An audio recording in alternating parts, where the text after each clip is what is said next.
अस्सलाम वालेकुम। Programme night addition में हम आपको खुशामदीद कहते हैं। नाज़रीन, ये ज़्यादा पुरानी बात नहीं है जब अफ़गानिस्तान से अमरीकी फ़ौजें निकालने के लिए पाकिस्तान की मदद मांगी जा रही थी कि तालिबान के साथ मुज़ाकरात कराए जाएं, और पाकिस्तान ने अफ़गान तालिबान को इस्लामाबाद बुलाकर मुज़ाकरात भी करवाए, बल्कि ख़ुद मेज़बानी करके पीस प्रोसेस को आगे बढ़ाया। लेकिन कुछ ही देर में अमेरिका ने नज़रें बदलना शुरू कर दी, बल्कि अपनी बनाई गई अफ़गान हुकूमत को पाकिस्तान के ख़िलाफ़ बयानात देने के लिए मैदान में खुला छोड़ दिया, और इल्ज़ामात भी ऐसे कि जो पीस प्रोसेस को सबूटाश करने के मुतरादिफ हैं। लेकिन आज पाकिस्तान ने भी सख्त मौक़िफ़ अपनाते हुए कहा है कि पाकिस्तान का अफ़गानिस्तान में कोई फेवरेट नहीं है, ना ही पाकिस्तान अफ़गान पीस प्रोसेस का गारंटर है। सिक्योरिटी काउंसिल के इजलास में अफ़गान नुमाइंदे की तरफ से पाकिस्तान को अफ़गान तालिबान के साथ जोड़ने के इल्ज़ामात को भी वज़ीर ख़ारजा शाह महमूद कुरैशी ने मुस्तरद किया और कहा कि दूसरों की नाकामियों का जिम्मेदार पाकिस्तान को ठहराना ठीक नहीं है। क्या कहा शाह महमूद कुरैशी साहब ने, ज़रा सुनिए। It is unfortunate to scapegoat Pakistan for the failures of others. I have invited the Afghan Foreign Minister formally in writing to visit Islamabad and raise the issues that he has in mind, so that as neighbors we can discuss them and resolve them. Pakistan has been consistently advocating that there is no military solution to this conflict. A negotiated political solution is the only way forward. और फिर वज़ीर ख़ारजा ने security council के जानिबदाराना रवैये की निशानदही भी की और कहा कि अक़वाम मुत्तहिदा की सिक्योरिटी काउंसिल के अफ़गानिस्तान पर बुलाए गए इजलास में सबसे अहम स्टेक होल्डर होने के बावजूद पाकिस्तान को नहीं बुलाया गया, हालांकि पाकिस्तान ने इसके लिए दरख्वास्त भी दी थी। वज़ीर ख़ारजा के इस बयान को लेकर वज़ीर आज़म पाकिस्तान इमरान खान कई बार कह चुके हैं कि अमेरिका ने मुज़ाकरात की टाइमिंग ठीक नहीं रखी। जब 1.5 लाख फ़ौजी वहाँ पर मौजूद थे तब मुज़ाकरात करने का वक्त था, लेकिन मुज़ाकरात उस वक्त किए गए या करने की कोशिश की जा रही है जब अमेरिका आज कमज़ोर पड़ रहा है। उधर तालिबान अफ़गानिस्तान के बड़े शहरों का कंट्रोल भी हासिल करते जा रहे हैं। इसके लिए कुछ जगहों पर तो शदीद लड़ाई भी हो रही है। अब तक मजमूई तौर पर अफ़गानिस्तान के 6 सूबाई दारुल हुकूमत तालिबान के कब्ज़े में जा चुके हैं, जिनमें ऐबक के अलावा कंदोज, सरपुल, तालकान, शबरगन और जरन शामिल हैं। और अमरीकी तैयारों ने बमबारी करते हुए सैकड़ों तालिबान को मारने का दावा भी किया है। ऐसे में मालूम होता है कि दोहा मुआहदे के अलावा किसी भी पीस डील का दोनों तरफ से ख्याल नहीं किया जा रहा। अफ़गानिस्तान के अब हालात जो हैं बद से बदतर होते हुए नज़र आ रहे हैं, जबकि पाकिस्तान के किरदार को तालिबान के साथ जोड़कर हम पर उंगलियां उठाई जा रही हैं। शायद इसी वजह से पाकिस्तान ने अपने आप को न्यूट्रल करने की ठान ली है। अब एक तरफ जो फेवर अमेरिका मांगता रहा है वही पाकिस्तान का जुर्म बनाने की कोशिश की जा रही है। इसी पर बात करने के लिए मुझे ज्वाइन कर रहे हैं मुस्तकिल मंदूब अक़वाम मुत्तहिदा में मुनीर अकरम साहब। अस्सलाम वालेकुम, बहुत बहुत शुक्रिया मुनीर अकरम साहब आपका। मुनीर अकरम साहब, पाकिस्तान ने दरख्वास्त भी दी कि अफ़गानिस्तान की सूरत हाल पर सिक्योरिटी काउंसिल का जो हंगामी इजलास होने जा रहा है, पाकिस्तान को भी इसमें अपनी ब्रीफ करने का मौका दिया जाए। ऑल्दो पाकिस्तान सिक्योरिटी काउंसिल का मेंबर नहीं है और ये मीटिंग जो थी सिक्योरिटी काउंसिल के मेंबरान तक महदूद थी, लेकिन हमने दरख्वास्त की और सारी दुनिया जानती है कि हम बड़े अहम पाकिस्तान एक बहुत बड़ा अहम स्टेक होल्डर है। पाकिस्तान ने हमेशा कोशिश की है, आज भी करने के लिए पाकिस्तान कह रहा है कि हम तैयार हैं पीस प्रोसेस के लिए। सर, क्या वजह हुई? ये सिर्फ भारतीय साजिश है जो भारत सलामती काउंसिल का सदर बना है? जी, ये जाहिर है कि हिंदुस्तान इस वक्त सलामती काउंसिल की सदारत है उनके पास, और उन्होंने अपना इख्तियार इस्तेमाल करके पाकिस्तान को बोलने की इजाज़त नहीं दी। ये हम जानते थे कि ये नहीं करेंगे। हमने इनको एक्सपोज करना था कि ये एक बहुत पार्टीसन किस्म की पोजीशन लेते हैं।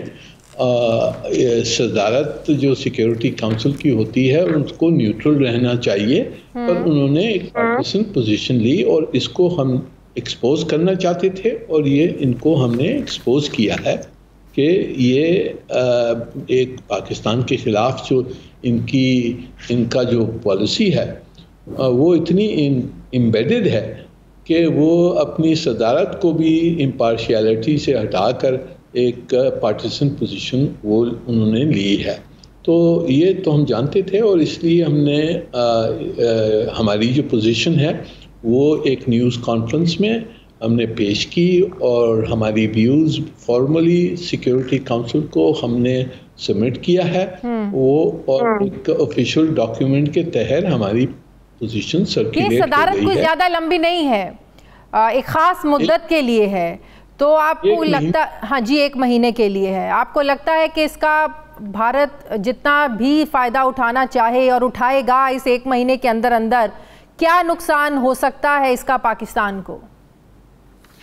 जी देखें, ये नॉन परमानेंट मेंबर के तहत सिक्योरिटी काउंसिल में है हिंदुस्तान, और उनकी कोशिश तो पूरी 2 साल की जो उनकी टर्म है उसमें उनकी कोशिश होगी हमारे ख़िलाफ़ काफ़ी चीज़ें करने के ऊपर, पर हमने उनको रोका हुआ है। इस वक्त तक 9 महीने हो गए हैं, 10 महीने हो गए हैं, अभी तक उन्होंने वो कुछ हमारे ख़िलाफ़ कर नहीं पाए हैं, और इंशाअल्लाह हम उनको नहीं करने देंगे। और कश्मीर के हवाले से भी क्या आपको लगता है कि भारत पाकिस्तान का जो मौक़िफ़ है उसके अगेंस्ट कोई दोबारा से कोई मीटिंग होगी, बात करेगा जिसका नुकसान पाकिस्तान को उठाना पड़ेगा? जी, कश्मीर पे तो वो बात करना नहीं चाहते हैं, और कश्मीर से तो बहुत दूर भागते हैं। जब भी मसले को उठाते हैं तो उससे तो वो दूर भागते हैं। मेरे ख्याल में उन्होंने कोशिश अपना जो मौजू है, उनका नैरेटिव है, उसको चुपके से वो प्रमोट करते हैं, पर मेरे ख्याल में मुनीर अकरम साहब, दुनिया भारत के इस रवैये पर अब क्या राय रखती है? आप वहाँ पर हैं, आप बेहतर तौर पर बता सकते हैं। जिस तरह आप कह रहे हैं कि इस एक्ट पर भी भारत जो है बहुत ज़्यादा एक्सपोज हुआ है कि पाकिस्तान अहम स्टेक होल्डर होने के बावजूद, दरख्वास्त देने के बावजूद पाकिस्तान को इन्वाइट नहीं किया गया। तो इस रवैये पर दुनिया क्या राय रखती है भारत के बारे में? जी देखें, दुनिया को तो समझ है कि ये भारत क्या कर रहा है। भारत नहीं चाहता है कि अफ़गानिस्तान में अमन हो। बिल्कुल। और क्यों नहीं चाहता है?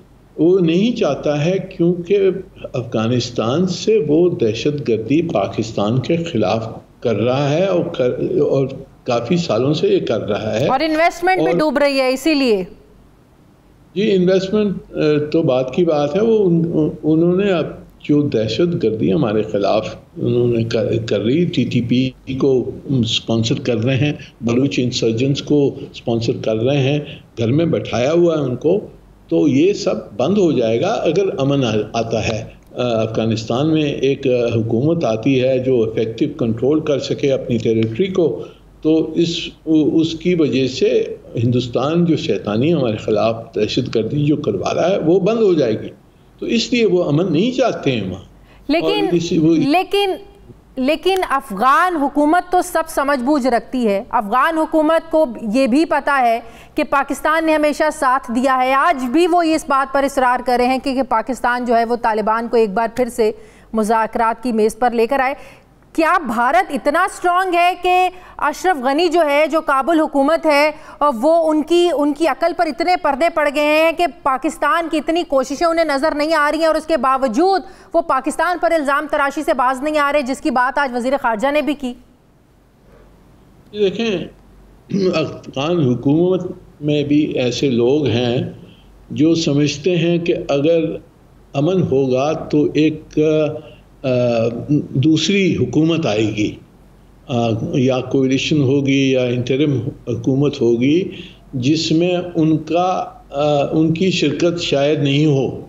जो लोग अफ़गानिस्तान में जो पॉलिटिकल सेटलमेंट के ख़िलाफ़ हैं, उनको शायद ये डर है कि वो उनकी जो पावर और प्रिविलेज है वो ख़त्म हो जाएगा पॉलिटिकल सेटलमेंट में। तो वो भी नहीं चाहते हैं कि जी पॉलिटिकल सेटलमेंट। ऐसे काफ़ी लोग हैं काबुल में जिनको आप सुनते रहते हैं पाकिस्तान के ख़िलाफ़।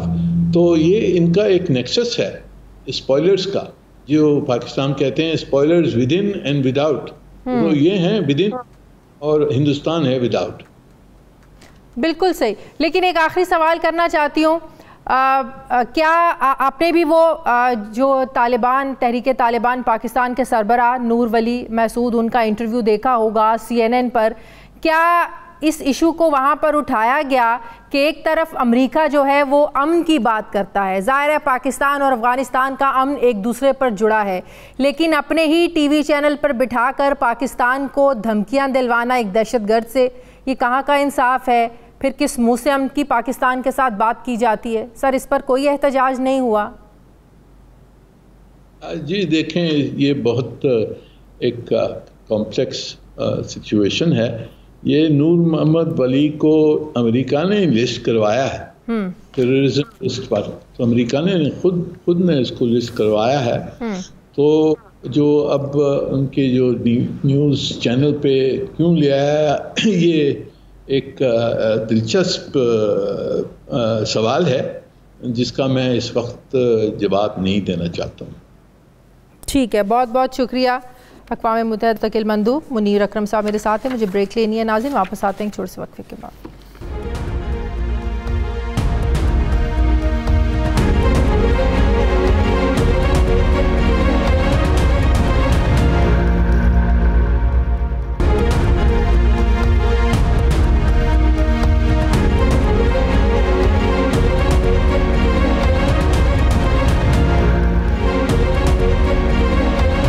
के बाद एक बार फिर से आपको खुशामदीद कहते हैं नाज़रीन। बहावलपुर में सरकारी अराजी गैर कानूनी तौर पर अलॉट करने के इल्ज़ाम में शहबाज शरीफ के ख़िलाफ़ FI ने एक नया केस खोला है, जिस पर मुस्लिम लीग नून के रहनुमा अताउल्लाह तारड़ और उज़मा बुखारी ने प्रेस कॉन्फ्रेंस कल की और ये कहा कि माजी के बरक्स किसी कीमत पर शहबाज शरीफ को हिरासत में लेने की इजाज़त नहीं दी जाएगी, और अगर FIA ने ऐसा करने की कोशिश की तो इसके दफातर का मुहासरा किया जाएगा। क्या कहा प्रेस कॉन्फ्रेंस में मुस्लिम लीग नून के रहनुमाओं ने, ज़रा देखिए। शहबाज शरीफ साहब के खिलाफ जो केसेस बनाए गए हैं वो नैब न्याजी गठजोड़ के नतीजे में आपने 3 साल तहकीकात की, इख्तियारात से कोई तजावुज भी साबित नहीं हो सका। नैब को शदीद दबाव दिया गया है इमरान न्याजी की तरफ से कि शहबाज शरीफ के खिलाफ कोई ना कोई चीज दोबारा उठाओ। एक बात इमरान न्याजी साहब और चेयरमैन नैब साहब आप कान खोल के सुन लें, इस दफा शहबाज शरीफ को हम जेल नहीं जाने देंगे।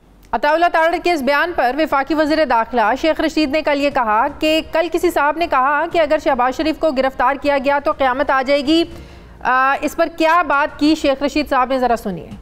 साहब ने बयान दिया अगर शहबाज शरीफ को गिरफ्तार किया तो क़यामत आ जाएगी। इस मुल्क में भुट्टो फांसी लग गया तो कोई चिड़िया नहीं फड़की थी। उससे बड़े लीडर तो नहीं है आपके यहाँ, आप क़यामत बर्पा कर देंगे। कानून की हुक्मरानी होनी चाहिए। अब नाजरीन, आपको याद होगा जब हमजा शहबाज को नैब ने गिरफ्तार करने के लिए मॉडल टाउन में कार्रवाई की थी तो वहाँ भी नून लीग के कारकुनान इकट्ठे हो गए थे, जिसकी वजह से नैब को नाकाम लौटना पड़ा था। और जब नैब ने रायविंड अराजी केस में पेशी के लिए मरीम नवाज़ को बुलाया था तो वो दिन भी हमें याद है जब कारकुनों का एक बड़ा काफ़िला नैब के दफ्तर पहुँचा था, जहाँ पुलिस और कारकुनान के दरमियान हंगामा आराई हुई थी। और उसके बाद नैब ने मरीम नवाज से कोई पूछगिछ नहीं की थी, कोई इन्वेस्टिगेशन नहीं हुई थी उस दिन। क्या नून लीग इस बार भी ऐसे ही कोई हिकमत अमली बनाने के मूड में है? दूसरी तरफ पार्टियों में अंदरूनी इख्तलाफात ज़्यादा बड़ी खबर बनते हैं। अब शहबाज शरीफ के 2018 के इलेक्शन की हिकमत अमली की वजह से हारने वाले बयान पर अभी तक पार्टी में इख्तलाफ है। शाहिद खाकान अब्बासी ने शहबाज शरीफ से वजाहत मांगी तो राना तनवीर हुसैन ने कहा कि शाहिद खाकान अब्बासी वज़ीर आज़म रहे हैं तो ये इसका मतलब नहीं है कि उन्हें कुछ भी कहने का लाइसेंस मिल गया है। नून लीग में क्या इख्तलाफात चल रहे हैं? दूसरी तरफ PTI और जहांगीर तरीन ग्रुप के दरमियान भी एक बार फिर से खींचातानी शुरू हो गई है। नज़ीर चौहान के सॉफ्टवेयर अपडेट होने के बाद PTI रहनुमा ओन चौधरी ने भी इस्तीफ़ा दिया है। जहांगीर तरीन कहते हैं कि जो हालात पैदा कर दिए गए हैं इस पर बड़ा दुख है। जहांगीर तरीन ग्रुप में शामिल PTI वज़ीर जवार वड़ाइज का ये कहना है कि MPA शिप और वजारत जहांगीर तरीन की वजह से मिली। जहांगीर तरीन हुक्म करें आज ही इस्तीफ़ा दे दूंगा। सवाल ये पैदा होता है कि जहांगीर तरीन ग्रुप में शामिल 9 अरकान कौमी असम्बली और 21 अरकान सूबाई असम्बली अगर मुस्ताफ़ी हो जाते हैं तो क्या PTI हुकूमत मुश्किलात में पड़ सकती है? दूसरी तरफ आज डॉक्टर फिरदौस आशिक अवान को पंजाब असम्बली में दाखिल होने से रोक दिया गया। सिक्योरिटी एहलकार ने कहा कि आप हमारे लिए काबिल एहतराम हैं, लेकिन आप अंदर नहीं जा सकती। क्या हुआ पंजाब असम्बली में दाखिल होते वक्त? ये वो फिरदौस आशिक अवान साहिबा हैं जो रोज़ाना प्रेस कॉन्फ्रेंस करती थी और अपनी ताकत के ज़ोर पर अफसरान को, अपने मातहत अफसरान को डांट डपट करना, उन्हें इंसल्ट करना एक आम सी बात थी इनके लिए। लेकिन इसमें ये एक लेसन ज़रूर है कि शायद ना ताकत सदा रहती है और ना ही इक़्तिदार। और आज हालत ये हुई कि जो रोज़े इक़्तिदार ऐवानों में रोब और दबदबे के साथ दाखिल होती थी, आज उन्हें पंजाब असम्बली में ही दाखिल होने से एहलकारों ने रोक दिया। इसकी असल वजह थी क्या, इस पर जानने की कोशिश करते हैं। मुझे ज्वाइन कर रहे हैं वज़ीर मुमलिकत बराए इत्तलात फ़ारूक हबीब साहब। अस्सलाम वालेकुम, बहुत बहुत शुक्रिया फ़ारूक हबीब साहब। सबसे पहले तो ये बताइएगा, आज सारा दिन आप लाहौर में थे, बड़ा मसरूफ़ थे। डॉक्टर फिरदौस आशिक अवान का पहले इस्तीफ़ा आना लिया गया या उन्होंने दिया, ये एक अलग बहस है। आज कुछ वजह पता चली? बज़ाहिर बहुत एक इंसल्टिंग बिहेवियर था उनके साथ, उनको अंदर नहीं दाखिल होने दिया गया। पंजाब में भी वो काम कर चुकी हैं, विफाक में भी काम कर चुकी हैं, विफाक से ही पंजाब में वो आई। कुछ वजूहात पता चली कि क्या हुआ, क्यों उन्हें अंदर दाखिल नहीं होने दिया गया? लिस्ट में नाम था लेकिन बाद में उन्होंने देखा उस नाम को काटा हुआ था, किसी ने निकलवाया हुआ था उनका नाम। ये है कि ये तो जो कौमी जो सूबाई असेंबली सेक्रेटरीट है वही इसके ऊपर बता सकता है कि उनको क्यों दाखिल नहीं होने दिया गया। लेकिन जबकि चाहे कोई भी साबका रुकने असेंबली हो या कैबिनेट का मेंबर रहा हो, अगर वो साबका हैसियत में भी उनका ये इस्तेहकाक होता है, उनके पास कार्ड होता है, वो अंदर एंटर हो सकते हैं, दाखिल हो सकते हैं। जबकि वो तो उनके हल्के के नीचे उनके साथ एक MPM मुंतखब हुए थे, उनके हलफ पे जा रही थी, जो मुझे भी इतलात मैंने मीडिया से ही मुझे मिली है। मैं उसकी मज़ीद तफसीलात चूँकि वज़ीर-ए-आज़म साहब डोमेन वैसे स्पीकर साहब की है, नहीं कर सका मैं। डोमेन वैसे स्पीकर साहब की है।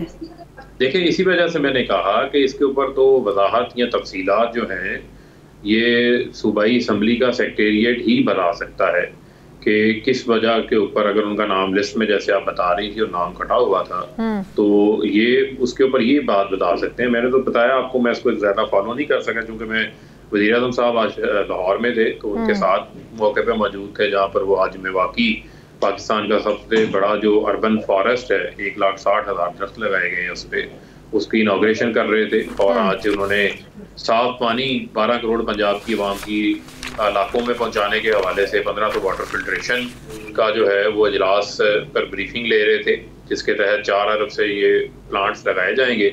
इससे पहले जो है वो साफ पानी कंपनी शहबाज शरीफ ने बनाई थी, जिसके ऊपर 7.5 अरब रुपया उनके दौरे हुकूमत में खर्च हुआ और सिर्फ 116 प्लांट्स लगाए गए और एक वाटर फिल्ट्रेशन प्लांट 6.5 करोड़ में पड़ा। जबकि ये जो आबे पाक अथॉरिटी लगा रही है ये 30 लाख रुपए में एक प्लांट लगेगा। और वो एरिया जो साउथ पंजाब के जहाँ पर ब्लैकिश वाटर है, कड़वा वाटर है, कड़वा पानी है, पीने का साफ पानी नहीं है, वहाँ पर 1000 गाँवों में जो है वो आबे पाक मराकज़ जो है वो फेज 2 के चले ज़बरदस्त। ये तो अवामी फलाह बहबूद के लिए बड़ा ज़बरदस्त मंसूबा है, बड़ा अच्छा काम है। इसी हवाले से आज प्राइम मिनिस्टर साहब आप लोग सारा दिन आज बिजी भी रहे। फिरदौस आशिक अवान साहिबा को कोई और ओहदा मिलेगा विफाक में या पंजाब में? ये तो वज़ीर-ए-आज़म साहब का इस्तेहकाक है, इस हवाले से उन्होंने किसको क्या जिम्मेदारी देनी है और वो उसके ऊपर मुनासिब वक्त के ऊपर जो है वो फैसला साजी करेंगे। उसके ऊपर अगर कोई जिम्मेदारी उन्होंने देनी है, कहाँ पर इस्तीफा लेने की वजह क्या थी? कोई शिकायत थी? वज़ीर आला पंजाब तंग थे? कुछ तो खबर होगी आपके पास, कुछ तो मालूमात होंगी आपके पास। ये बैटिंग ऑर्डर देखें, ये बैटिंग ऑर्डर जो है वो हमेशा चेंज होता रहता है। कभी लोग टीम का हिस्सा होते हैं, कभी जो है वो टीम से कुछ वक्त के लिए बाहर होते हैं। तो ये तो वो एक प्रोसेस है, इसका वो पार्ट है। लेकिन मैं समझता हूँ कि अल्टीमेटली जो है वो मेन जो जिम्मेदारी है वो ये है कि जो पंजाब हुकूमत है, पंजाब हुकूमत की अल्टीमेटली मीडिया में भी कारकर्दगी को नुमायां करना है। और वो वज़ीर आला साहब जिसको चाहेंगे वज़ीर-ए-आज़म के साथ मुशावरत के ऊपर उसको जिम्मेदारी ये दे देंगे, उसको सामने ले आएंगे। मतलब वो सही जिम्मेदारी निभा नहीं रही थी, ये कह रहे हैं आप? देखें, ये तो इस स्टेज के ऊपर मुनासिब नहीं है कि मैं कहूँ कि वो जिम्मेदारी सही निभा रही थी या नहीं निभा रही थी। लेकिन बुनियादी तौर के ऊपर अगर आप ये देखें कि ये जो मामला है, इस मामले में ये टोटल वज़ीर-ए-आज़म साहब का इस्तेहकाक है।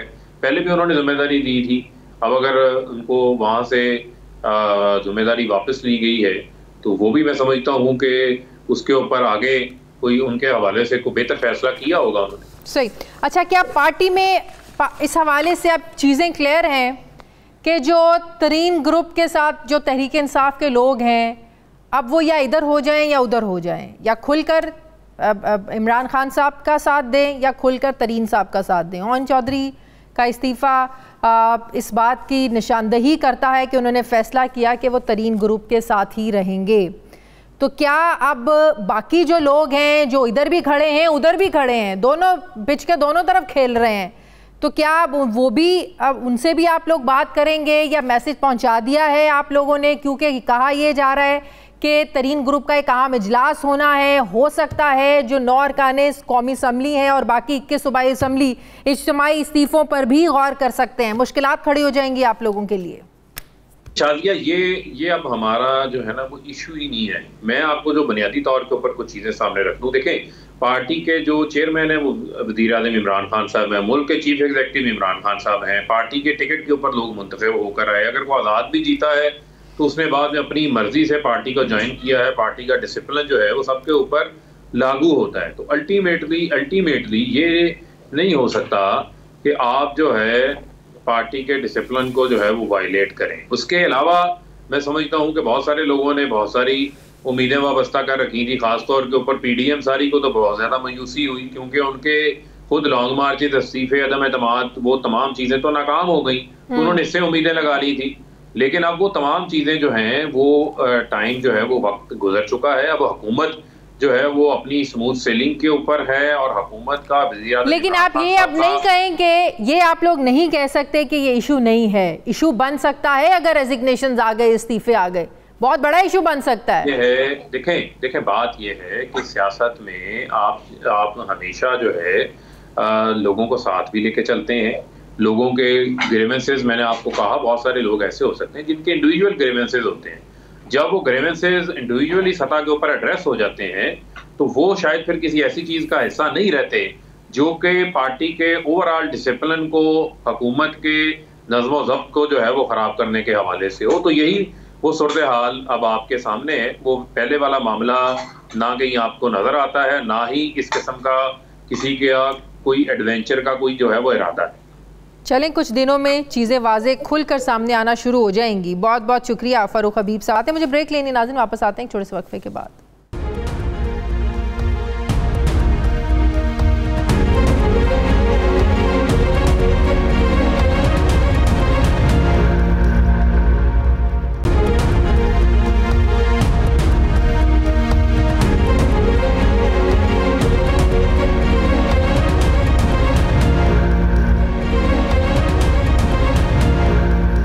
ब्रेक के बाद एक बार फिर से आपको खुशामदीद कहते हैं। मुस्लिम लीग नून के सीनियर रहनुमा राना तनवीर हुसैन साहब मेरे साथ मौजूद हैं। अस्सलाम वालेकुम, बहुत बहुत शुक्रिया राना साहब आपका।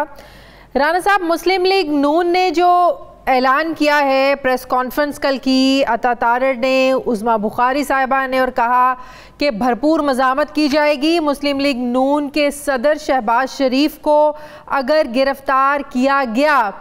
तो एफआईए ने तो एक इल्ज़ाम लगाया है, एक नया केस खोला है, केस अभी चला भी नहीं, गिरफ्तारी हुई नहीं। तो ये क्या खौफ है, क्यों मज़ामत करना चाहती है नून लीग, जो आप लोग हमेशा बात करते हैं कि कानून सबके लिए एक जैसा होना चाहिए, कानून की पासदारी होनी चाहिए, तो क्यों नून लीग मज़ामत का रास्ता अपनाना चाहती है राना तनवीर साहब? शादिया, देखें, आपके पास सारे शवाहद हैं। जब से ये गवर्नमेंट आई है, जिस तरह उन्होंने इंतकामी कार्रवाइयाँ की हैं, स्पेशली शरीफ फैमिली के ख़िलाफ़, वो किसी डकी छुपी नहीं। अब 2 दफ़ा तो पहले जा चुके हैं शहबाज साहब जेल में, और जो हाई कोर्ट के जज साहबान ने उनके बेल लेते हुए फैसलों में लिखा है, इनके ख़िलाफ़ जो एलिगेशन थे उसके मुतालिक, वो भी आपके सामने है। तो ये उस तनाजुर में बात होती है कि गवर्नमेंट जो है, या prime minister specially, bent upon कि शहबाज साहब को अंदर करना है। जब नैब के पास कुछ नहीं मिला तो उन्होंने एफआईए को कह दिया कि आप इस पे काम करें और ये मेरा टास्क पूरा कर दे। तो उसका सभी को इल्ज़ाम है लाल सुहानरा पार्क की 100 मुरब्बा ज़मीन शहबाज शरीफ ने बलीगुर रहमान जो वफाकी वज़ीर थे उस वक्त, और हमज़ा शहबाज, इन्होंने अपने नाम करवाई, मुहाजिरीन की ये ज़मीन थी, उन लोगों के साथ ज़्यादती की। तो ये किस हद तक इसमें सच्चाई है इस इल्ज़ाम में? कुछ भी नहीं। वहाँ पे जो गरीब लोग रहते थे, काफ़ी फैमिलीज़ रहती हैं वहाँ पे मज़ारों की, तो वहाँ पे उन्होंने बाकायदा, जब उन इतने सालों से रह रहे हो, वो कर रहे हैं उस पर काम, वो लोग पता नहीं कितने 100 साल से या 50 साल से या उधर बैठे हुए हैं, तो उनको मालिकाना हकूक़ देने की बात हुई तो उसकी बाकायदा पूरी की पूरी हर जो रेलेवेंट डिपार्टमेंट था उसकी उस पर समरी पे ओपिनियन आई और फिर कैबिनेट से हुई। बल्कि जब कैबिनेट में पहली दफ़ा आया तो उसमें लॉ डिपार्टमेंट की शायद इनपुट नहीं था, तो फिर दोबारा वापस की गई कि उसका भी इनपुट होना चाहिए। तो फिर वो उसके साथ ये ज़मीन अपने नाम करवाई थी शहबाज शरीफ साहब ने, हमजा ने, बलीगुर रहमान साहब? बिल्कुल नहीं, उन लोगों को दी है जो वहाँ पे साल से उस पे। तो फिर तो साबित करना कोई मुश्किल नहीं है। अगर एक चीज़ नाम ही नहीं है हमजा शहबाज के, शहबाज शरीफ साहब के, तो फिर डर कैसा, खौफ कैसा? फिर तो आप लोगों को चाहिए, आप लोगों को एक और मिल रहा है इस हुकूमत को एक्सपोज करने का, नैब को एक्सपोज करने का, जो बात हमेशा से आप कहते आएंगे। पहले केसेस में भी हुकूमत एक्सपोज हुई है, चाहे वो शाहिद खाकान अब्बासी का हो, एहसन इकबाल का हो, राना सनाउल्लाह का हो, शहबाज शरीफ का हो, हमजा शहबाज का हो। एक और मौका सही, एक्सपोज होने दें फिर। हाँ नहीं, वो जो नैब की बात कर रहे हैं ऐसे बालपुर वाली ज़मीन की, तो वो तो हम खुद भी हंस रहे हैं कि यार ये क्या, इन्होंने पहले भी इस पर भी ये काम कर चुके हैं और दोबारा भी कर लें। ये बात आप कर रहे हैं FIA की, जो FIA ने एक किया हुआ है वो प्रॉब, उस पर केस उनके पास भी है जिस पे वो लगे हुए हैं, जिसके साथ शहबाज साहब का कोई वास्ता नहीं है। वो बिजनेस के साथ शहबाज साहब का कोई वास्ता नहीं रहा, तो उनके ऊपर भी यह है कि जी आप भी इन्वॉल्व रहे हैं, क्योंकि उनका किसी जगह पे डायरेक्टर या किसी सूरत में उनका नाम है। राना साहब, स्ट्रेटजी क्या है? हमने वो मनाजिर भी देखे हैं जब मरियम नवाज साहिबा नैब में पेश होने जाती हैं, फिर पथराव की एक कहानी शुरू हो जाती है, वहाँ पे अजीब हमें वो मनाजिर देखने को मिलते हैं, नैब फिर गिरफ्तार नहीं करता। तो कैसे आप लोग मज़ामत कैसे करेंगे, क्या करेंगे आप लोग, स्ट्रेटजी क्या है? कानून के आगे तो आप लोग खड़े नहीं हो सकते। स्ट्रेटजी तो आपको अभी क्या बताएं, अभी स्ट्रेटजी जो होगी वो बताई जाएगी पार्टी को जब वो टाइम आएगा। तो मेरा ख्याल है जो तावला तारड़ और उज़मा बुखारी साहबा ने बात की है, उसके किसी तनाज़ुर में ही बात की है कि कोई उनका प्रोग्राम होगा तो वो पार्टी को बताएंगे। लेकिन मैं तो बात कर रहा हूँ इंतकामी कार्रवाइयों की जो जारी हैं, और स्पेशली शहबाज साहब के ख़िलाफ़ काफ़ी उनका फोकस है या परेशानी है शहबाज साहब से कि ये अगर बाहर रहे तो शायद उनको पॉलिटिकल एक थ्रेट है प्राइम मिनिस्टर को या इस गवर्नमेंट। एक तरफ इस तरह के चैलेंजेस है राना साहब, केसेस के गिरफ्तारियां मंडला रही हैं सर पर, नए नए केसेस खुल रहे हैं। दूसरी तरफ पार्टी के अंदर की जो चपकलिश है वो भी ख़त्म नहीं हो रही है। वाज़े अब दो धड़े जो हैं, पहले तो सिर्फ बातें होती थी, अब चीज़ें सामने खुलकर आना शुरू हो गई हैं। शाहिद खाकान अब्बासी अब वजाहतें मांगते हैं शहबाज शरीफ साहब ने कि उन्होंने किस तनाजुर में बात की 2018 के इलेक्शन हारने की। फिर आप TV पर आते हैं, आप कहते हैं कि शहबाज शरीफ के ख़िलाफ़ सोच कर समझ कर बात करें। शाहिद खाकान अब्बासी साहब, प्राइम मिनिस्टर रहने का ये मतलब नहीं है कि आप कुछ भी बोलते जाएं। तो एक वाज़े चीज़ें सामने आना शुरू हो गई हैं कि एक तरफ तो केसेस से निपट रहे हैं, दूसरी तरफ अपनी अंदर की जो आपकी चपकलिश है वो भी बढ़ रही हैं। नहीं, मैं बताऊं शादिया कि जो पार्टी का जो अंदर की बात है वो कोई इख्तलाफ तो नहीं है, लेकिन राय अपनी अपनी। अब ये तो ना कि इख्तलाफ तो है राना साहब, नहीं इख्तलाफ नहीं, राय मुख्तलिफ है, राय मुख्तलिफ है। हाँ। लेकिन शायद साहब वही मैं कहता हूँ कि बड़े वो प्राइम मिनिस्टर रहे हैं, उनको इस किस्म की बात TV पे नहीं करनी चाहिए और शायद वो आइंदा ना करें। पार्टी के जो भी है मामला, तो इख्तलाफ हो सकता है, मुझे शायद साहब से हो सकता है, किसी को शहबाज साहब की प्रपोजल से या राय से इख्तलाफ हो सकता है, तो पार्टी में बैठ के बात होती रहती है जब भी मीटिंग हो। शाहिद खाकान अब्बासी साहब जिस तरीके से जिस तरह बात करते हैं वो साफ वाजे होता है कि वो मरियम ग्रुप की तरफ से बात कर रहे हैं। आप जैसे लोग जब सामने आते हैं तो साफ पता चलता है कि शहबाज ग्रुप की तरफ से बात करें, तो ये तासुर अगर लोगों के जहनों में है तो इसके पीछे कोई तो वजह है ना राना साहब? नहीं शादिया, मैं बिल्कुल यहाँ क्लियर करना चाहता हूँ कि कोई ग्रुप नहीं है। सब हमारा कायद नवाज शरीफ है, उसके साथ है, सारे उसकी लीडरशिप पे उसको कायद मानते हैं, सारे उसके साथ वफादार हैं। तो बाकी रही बात नीचे की, तो नीचे देखो पार्टी जब भी बैठती है, चाहे उसको नवाज शरीफ साहब भी हो, तो बात होती है कि इस तरह होना चाहिए, मसाइल इतने ज़्यादा हैं, उनका हल इस तरह होना चाहिए, इस तरह होनी, पॉलिटिकल स्ट्रेटजी बनाई जाती है। तो उस सिलसिले में राय मुख्तलिफ होती है, हर पार्टी में है, चाहे वो PTI हो, चाहे वो पीपल्स पार्टी हो।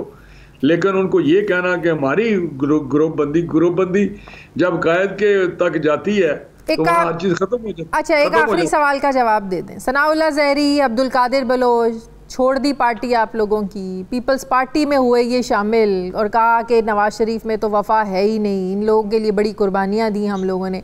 तो पार्टी इतनी तासुर भी ये है और नज़र भी आ रहा है, पार्टी में जो दरारें भी पड़ रही हैं, ये वो वक्त नहीं है जब पार्टी संभालने के लिए, पार्टी में यकजहती के लिए नवाज शरीफ साहब का यहाँ वतन में होना ज़रूरी है, अब उन्हें वापस आना चाहिए? देखिए, जहाँ तक बलोचिस्तान का तल्लक है, ये सनाउल्लाह ज़हरी साहब हमारे चीफ मिनिस्टर थे और उन पे जो इल्ज़ामात थे करप्शन के, या जिस वजह से उनको चीफ मिनिस्ट्री से हटाया गया या अदम एतमाद हुआ, तो मैं समझता हूँ कि ये चीज़ें उनको नहीं पसंद। ये दुबई में ही ज़्यादातर रहते थे और फिर दुबई में ही चले गए। उनको उसका ज़रूर एक गुस्सा था या गम था कि मुझे चीफ मिनिस्ट्री से निकाला गया है।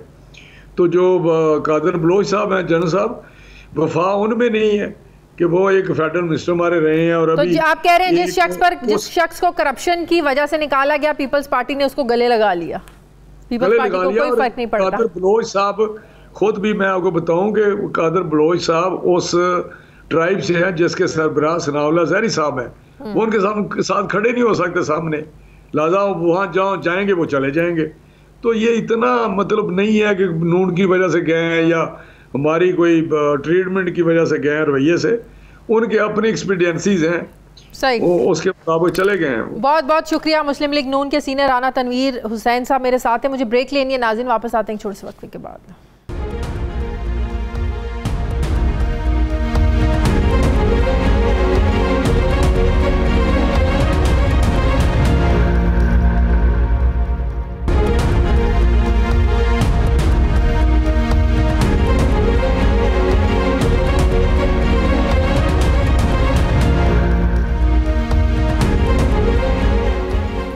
ब्रेक के बाद एक बार फिर से आपको खुशामदीद कहते हैं नाज़रीन। मौजूदा दौर के बदलते हुए आलमी हालात में प्रोपेगंडे को बड़ी अहमियत मिल चुकी है, ख़ास तौर पर जो मीडिया के ज़रिए प्रोपेगंडा किया जाता है। शायद ये आज से पहले इतना नहीं था। प्रोपेगंडा करने के लिए सोशल मीडिया का तो इस्तेमाल हो ही रहा है, लेकिन इसके साथ साथ मेन स्ट्रीम मीडिया यानी TV चैनल्स और अखबारात के अलावा सिफारतकारी, हत्ता कि अक़वाम मुत्तहिदा जैसे आलमी इदारों की रिपोर्ट्स को भी इस खौफनाक वॉरफेयर का हिस्सा बनाया जा रहा है। चंद रोज़ पहले अक़वाम मुत्तहिदा की सिक्योरिटी काउंसिल ने अपनी रिपोर्ट में ज़मीनी हक़ाइक़ को नज़रअंदाज करते हुए एक प्रोपेगंडा रिपोर्ट दी, जिसमें यह दावा किया गया था कि अफ़गान तालिबान और तहरीक तालिबान पाकिस्तान के दरमियान सुलह हो गई है। इस खबर के असरात बहुत ही ज़्यादा तबाकुन हो सकते थे, लेकिन हमारे ही इस प्रोग्राम में अफ़गान तालिबान के तर्जुमान सुहेल शाहीन ने ये कहा कि ऐसी कोई सुलह नहीं हुई। उन्होंने अक़वाम मुत्तहिदा की जो रिपोर्ट थी उसको यकसर मुस्तरद किया, बल्कि यहाँ तक कहा कि अक़वाम मुत्तहिदा में कोई एक मुल्क है जो खराबियाँ पैदा कर रहा है। फिर CNN जैसा बैनुल-अक़वामी और मसनद समझा जाने वाला मीडिया का इदारा सहाफ़ती क़वायद को नज़रअंदाज करते हुए तहरीक तालिबान पाकिस्तान के सरबराह और दहशतगर्द नूर वली महसूद की धमकियाँ सुनवाने के लिए उसे अपना प्लेटफॉर्म फराहम करता है। अब बरतानवी अखबार द गार्डियन ने एक रिपोर्ट में लिखा है कि पाकिस्तान के खुद साख्ता जिला वतन वो पाकिस्तानी जो फ़ौज और रियासती इदारों पर तनकीद करते थे, उन्हें बरतानिया में पाकिस्तानी इस्टेब्लिशमेंट से जान का ख़तरा है और ये बात अखबार को बरतानिया की मेट्रोपॉलिटन पुलिस के ज़राए ने बताई है कि इन चंद सहाफ़ियों, समाजी शख्सियात और सियासतदानों को पाकिस्तानी रियासती इदारों से ख़तरा है। नाजरीन, ये एक ऐसी रिपोर्ट है जिसका हवाला देते हुए भारतीय अखबारात पाकिस्तान के सिक्योरिटी इदारों के ख़िलाफ़ खूब प्रोपेगेंडा कर रहे हैं। बल्कि जिन लोगों को थ्रेट अलर्ट जारी किया गया है उनमें से एक तो भारत के पकड़े जाने वाले प्रोपेगेंडा डिसइंफो लैब का हिस्सा भी रहा है। जिन नाम नेहाद सहाफ़ियों के बारे में ये थ्रेट अलर्ट सामने आ रहा है उनमें से कुछ लोग फैटफ के आखिरी इजलास से पहले एक एहतजाज में शिरकत करके मुतालबा करते रहे हैं कि पाकिस्तान को ब्लैकलिस्ट किया जाए, जो सिर्फ और सिर्फ फैटफ में भारतीय ख्वाहिश है। फिर कुछ दिन पहले भारतीय वज़ीर ख़ारजा एस जयशंकर ने भी मान लिया था, उन्होंने एतराफ़ किया था कि हमने फैटफ में पाकिस्तान की मुखालफत की और इसे सारी शराइत पूरी करने के बावजूद ग्रे लिस्ट से नहीं निकलने दिया, जिस पर फैटफ जैसे आलमी इदारे पर सियासत में मुलव्विस होने का सवालिया निशान लगा। इस रिपोर्ट पर तबसरा करते हुए वफाकी वज़ीर इत्तलात फवाद चौधरी ये कहते हैं कि ये रिपोर्ट साजिशी नज़रियात पर मबनी है। मेट्रोपॉलिटन पुलिस खतरे के बारे में कैसे बात कर सकते हैं? उन्होंने कहा कि पाकिस्तान में सैकड़ों न्यूज़ चैनल्स का वजूद ही इस तासुर की नफ़ी करता है कि मीडिया दबाव में है। अब आते हैं सिक्योरिटी की तरफ। बरतानिया का दारुल हुकूमत लंदन दुनिया का महफूज तरीन शहर समझा जाता है, जहाँ state of the art security system मौजूद है। वहाँ किसी की जान को ख़तरा कैसे हो सकता है? दूसरी तरफ पाकिस्तान के रियासती इदारे क्यों बरतानवी सरजमीन पर किसी को कत्ल करने की ऐसी प्लानिंग करेंगे? ये प्रोपेगेंडा जो है ये पाकिस्तान के ख़िलाफ़ अब आलमी मीडिया भी करने लगा है।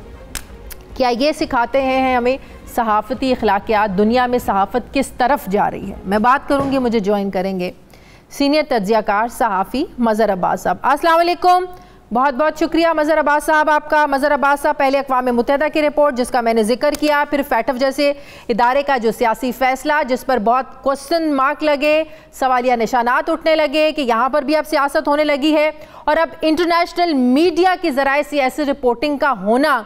सर, ये कैसी सहाफ़त हो रही है दुनिया में? कहीं आप दहशतगर्दों को बिठाकर पूरा ऑन एयर टाइम देते हैं कि जाएं और पाकिस्तान को धमकियां दें, हमारा प्लेटफॉर्म यूज़ करें।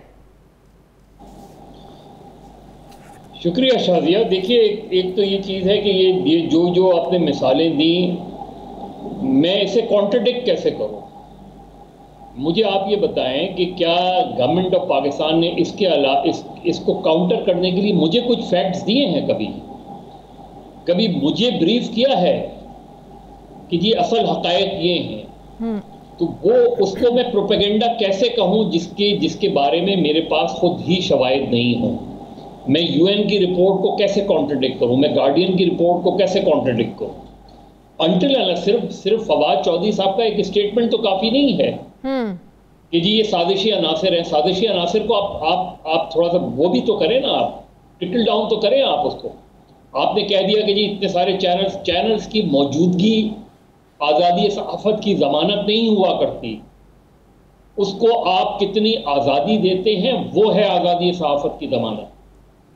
अगर आप कंट्रोल्ड अंदाज में, मुख्तलिफ अंदाज में आप किसी चैनल्स को ऑपरेट करते हैं तो वो एक अलग चीज़ होती है। तो मेरे ख्याल में हमें थोड़ा सा इसमें बैलेंस, अब अगर बरतानवी पुलिस की ये रिपोर्ट है, मुझे नहीं पता कि उनके पास क्या हकायक है, लिहाजा मैं उनकी रिपोर्ट को यकदम मुस्तरद कैसे कर सकता हूँ?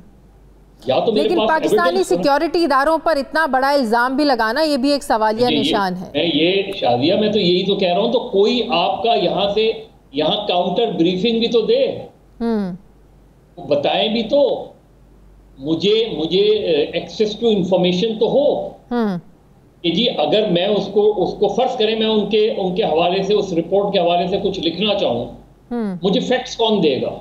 बिल्कुल सही। मतलब आप कह रहे हैं जितनी मिसालें मैंने आपको दी, इस प्रोपेगेंडे को काउंटर करने के लिए हमारे पास कोई फोर्स मौजूद नहीं है। देखिए ना, आप सिर्फ एक इस तरह के स्वीपिंग रिमार्क से, जिस तरह इंफॉर्मेशन मिनिस्टर या XYZ किसी कोई भी देता है, वो काफ़ी नहीं होता। जब अगर यूएन की रिपोर्ट ने, चाहे वो बिल्कुल बेसलेस हो, जैसे वेपन ऑफ मास डिस्ट्रक्शन था अमेरिका का, इराक पर अटैक करने का जवाब था, वो एक पूरे प्लान का हिस्सा था वेपन ऑफ मास डिस्ट्रक्शन, जिसपे बाद में एक अखबार ने अपोलोजाइज भी किया कि हमको इस्तेमाल किया गया। अब अगर इस तरह की रिपोर्ट है कि पाकिस्तानियों को अलर्ट किया गया है कुछ लोगों के खिलाफ उनके पास ये इत्तलात हैं कि इनको, क्योंकि कुछ वाक़यात ऐसे हुए हैं जो सवालिया निशान हैं, तो आपने आज तक पाकिस्तानी मीडिया को उन वाक़यात के हवाले से जो बैरून मुल्क हुए हैं, आपको नहीं लगता ये ममालिक पाकिस्तान के साथ बाइस तो हैं? अभी आप देखें बरतानिया ने क्या किया, वो मुल्क जहां पर कोरोना से बहुत ज्यादा तबाही मची उसको आप रेड लिस्ट से निकाल देते हैं, और पाकिस्तान जहां उससे आधी भी तबाही नहीं थी वहां आप पाकिस्तान को रेड लिस्ट में रखते हैं। लेकिन शादिया उन्होंने जब ये बात की कि जी पाकिस्तान ने डेटा प्रोवाइड नहीं किया, तो हमारे यहाँ से ये कहा गया कि जी डेटा तो वेबसाइट पे मौजूद है। भाई उन्होंने आपसे डेटा मांगा है, आप उनको डेटा फराहम कर दें। तो मसला प्रॉब्लम ये है कि हर मुल्क का अपना बायस्ड होता है, और बायस्ड उसको नहीं कहूँगा, हर मुल्क का अपना इंटरेस्ट होता है, चाहे वो सिक्योरिटी मामलात हों, फॉरेन ऑफिस के मामलात हों, इंटरनल मामलात हों। इसी तरह मेरे मुल्क का अपना इंटरेस्ट है, तो मुझे अपने इंटरेस्ट को किस तरीके से प्रोटेक्ट करना है, किस तरीके से आगे बढ़ाना है, मुझे कब बैगर बनना है, कब चूजर बनना है, ये मेरे अपने इंटरेस्ट में। तो असल चीज ये है कि बरतानिया का बायस्ड होगा। देखिए एक चीज ये है कि हमें ये समझना चाहिए कि हम इंडिया से कॉम्पीट ना करें। इंडिया के बारे में जब किसी मुल्क का अपना एक व्यू होता है तो उसकी बहुत सी रीजनिंग है, और एक बड़ा रीजन इंडिया की ह्यूज मार्केट है। मेरी मार्केट उतनी बड़ी नहीं है, मेरे ख्याल में हमें उससे कंपेयर नहीं करना चाहिए, लेकिन हमें देखना चाहिए। अगर मैं आपको वहां पर नवाज शरीफ और बहुत से ऐसे सहाफ़ी जिन्होंने असाइलम लिए हुए हैं उस तनाजुर में पूछूं, तो इसमें इसको आपको कोई लगता है, कोई लिंक लगता है आपको, खासकर नवाज शरीफ की मौजूदगी वहां पे? देखिए एक तो जो जर्नलिस्टों के हवाले से कि कितने जर्नलिस्ट ने अगेन जब हम ये बात करते हैं कि ये जिस तरह अगेन फिर फवाद चौधरी साहब को कोट करना पड़ेगा, जो कहा गया कि जी बहुत से लोग असाइलम के लिए करते हैं, बिल्कुल माजी में किए हैं कुछ लोगों ने, लेकिन जब इंफॉर्मेशन मिनिस्टर ये बात करे तो इंफॉर्मेशन के मिनिस्टर के पास कुछ फैक्ट्स होने चाहिए कि जी ABCD इन जर्नलिस्टों ने यहाँ एक केस अपने आप को इस्टेब्लिश किया और उन्होंने जाके वहाँ असाइलम ले ली। सही। अब यहाँ जिन जर्नलिस्टों के बारे में ये कहा जाता है कि वो कहते हैं कि वो अंडर प्रेशर है, अंडर थ्रेट हैं, उनमें से किसी एक का नाम बताएं कि उन्होंने अप्लाई किया हो असाइलम के लिए। आप बताएं, क्या हामिद मीर ने अप्लाई किया है, क्या तलत हुसैन ने अप्लाई किया है, क्या मतीउल्लाह जान ने अप्लाई किया है, क्या असद तूर ने अप्लाई किया है? अगर किसी ने अप्लाई किया तो फिर केस बनता है आपका कि देखिए इनका केस यहाँ कुछ नहीं था, ये सिर्फ ये असाइलम सीकर्स थे। तो अभी तो मेरे पास सामने कोई ऐसे शवाहिद नहीं है, तो मैं कैसे फवाद चौधरी साहब की इस बात को मान लूँ कि ये जो है दूसरे मुल्कों में असाइलम। मतलब ये हुआ कि बाहर के मीडिया जब ऐसी कोई रिपोर्ट्स देता है, इल्ज़ामात हों आपके सिक्योरिटी इदारों के बारे में, ऐसी खबरें हों, हुकूमत को इसको काउंटर करना चाहिए। अगर आप इसको हल्का लेंगे तो उन्हें और ज्यादा मौका मिलेगा प्रोपेगेंडा करने का। ना सिर्फ शादिया, ना सिर्फ काउंटर करना चाहिए, काउंटर विद फैक्ट्स। यस। आप अगर ब्रिटिश पुलिस की रिपोर्ट को रिजेक्ट कर रहे हैं, हाँ, तो फिर आपके पास फैक्ट्स होने चाहिए। सही। आप कहें कि जी ये वाला वाकया था, इसमें कहीं एस्टैब्लिश नहीं हुआ कि आपकी एजेंसी इन्वॉल्व थी, ये वाकया हुआ, इसमें कहीं एस्टैब्लिश नहीं हुआ। जब आप हकाइक और फैक्ट से बात करेंगे तो फिर दूसरे के लिए मुश्किल हो जाएगी आप अपनी एलिगेशंस को पे खड़ा रहना। और यही मीडिया का भी काम है, ये गवर्नमेंट का भी काम आता है। गवर्नमेंट लेवल पर भी ये काम होता है कि आप करें इस चीज को। नहीं, ब्रिटिश पुलिस ने ये गलत कहा है, ब्रिटिश पुलिस हमें बताए कि ये उनके पास ऐसी रिपोर्ट कहाँ से उन्होंने शेयर की है। आप शेयरिंग करते हैं ना, आप शेयर करते हैं।